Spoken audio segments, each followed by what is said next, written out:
So guys, for today's video, natumba yung saging natin guys, sayang. Ito guys, oh, laki na, ang haba pa naman ng buwig niya. Medyo alangan pa, parang lupakin lang siya guys.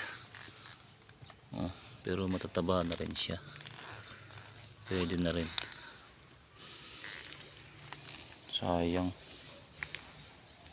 ano siya sa puno, medyo malambot yung puno niya. Ayan guys, pero dyan muna siya guys. Gugulangin natin yan, sayang natumba.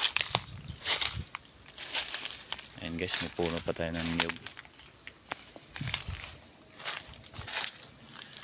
Balikan na natin guys, isang araw yan.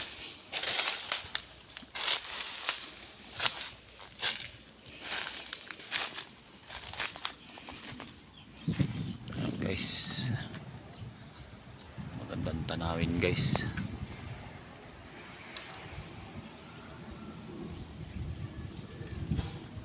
Hanggang dito na lang guys, bye bye.